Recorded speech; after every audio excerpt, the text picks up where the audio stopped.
In physics, the first law of thermodynamics states that energy cannot be created or destroyed, only transferred or transformed.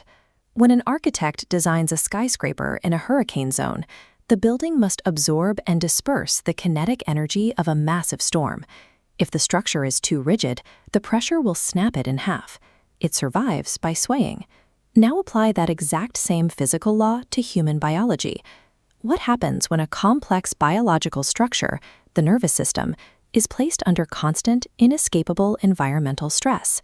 Here is what that looks like in the brain of an autistic or ADHD individual. A neurodivergent mind processes sensory and social data at a significantly higher frequency. Standard environmental inputs, like the hum of a refrigerator or the subtext of a conversation, convert into bright, glowing voltage spikes racing through the neural pathways. But the problem is often the environment itself. A rigid, neuronormative space, like a fluorescent-lit classroom or a restrictive workplace, bombards the system with this voltage, while simultaneously forbidding the individual from safely venting that energy through natural movement. The energy hits an internal wall, pooling together and becoming highly volatile. Since we know this agonizing, trapped energy cannot be destroyed, where exactly does it go? When a single, cohesive personality cannot integrate this level of chronic, agonizing load, the system undergoes a phase shift to survive. To prevent a total collapse, the mind partitions itself, separating the mechanics of daily survival from the raw experience of the overload. This structural division is what clinical theory calls structural dissociation. This partitioning creates highly specialized subsystems. The first is what trauma theory calls the apparently normal part, or the ANP. Its primary mandate is to handle daily functioning and pass within a neurotypical society. Autistic masking acts as a heavy-duty structural dampener against societal friction. Look at this central mechanical core. To maintain a smooth, perfectly geometric facade, the ANP runs a high-level cognitive simulation in real time, which requires an enormous, continuous drain of metabolic energy. A central processing unit cannot run an intensive simulation while simultaneously feeling the exhausting heat of its own hardware. To protect the ANP from the friction of masking, the system severs its connection to the physical body. The conduits linking the core to the lower sensory nodes snap shut. This internal disconnection allows an individual to ignore the physical pain of sensory overload or somatic needs, just so they can sit quietly in a meeting or a classroom.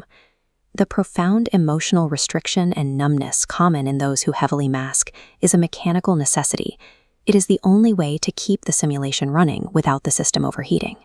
Though we still have to account for the displaced energy. Even if the primary system is ignoring the sensory pain and autonomic panic, that raw thermodynamic data must go somewhere. This is where the second set of subsystems comes in. These secondary chambers represent the emotional parts, or EPs. In a structurally dissociated system, they act as isolated containment vessels for the energy the primary system can't hold. These vessels hold the raw kinetic panic of an agonizing sensory environment and severe autonomic threat responses, alongside more traditional memories of traumatic events. Because the primary system cannot afford to feel this level of dysregulation while navigating society, these vessels are locked away. Thick containment walls slide into place, trapping that volatile red energy in a pressurized state, leaving the outward facade above appearing unaffected. These internal vessels serve a protective function. They absorb the life-threatening voltage of an unaccommodating world so the organism can survive the day. There is a mathematical limit to this energy economy. Running a structural dampener while simultaneously maintaining pressurized dissociative barriers requires massive, continuous metabolic fuel. Eventually, chronic stress and masking deplete the brain's reserves. Watch the model. The shield's energy flickers, fractures spiderweb across the containment walls, leading to autistic burnout. The walls shatter. Intense red voltage rushes upward, completely dissolving the outer shield. This systemic flood manifests as acute sensory overload, the sudden loss of executive functioning, and extreme, seemingly unprovoked emotional dysregulation. Burnout is frequently misdiagnosed as clinical depression or a regression in skills. In reality, it is a thermodynamic inevitability, the moment the system can no longer afford the energy cost of its own survival. This architecture complicates the common advice given to neurodivergent individuals to simply unmask or be authentic.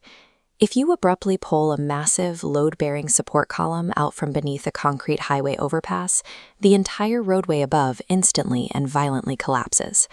Similarly, removing a structural dampener without first lowering the internal voltage exposes the naked nervous system to immediate autonomic collapse. Because the mind partitioned itself to survive, unmasking cannot be an act of rapid destruction. It must be a meticulous, phased internal reorganization. The ultimate goal is a state called functional multiplicity. As seen in this diagram, the objective is to establish a cooperative network by opening two-way conduits between the central core and the secondary chambers. Opening these internal communication channels safely shares the heavy processing load. The system learns it can experience internal sensations and external stimuli without the immediate threat of annihilation, rendering the mask's extreme dampening obsolete. A system that divides its own architecture to endure the unsurvivable retains the capacity to eventually reorganize those functions into a collaborative, authentic ecosystem.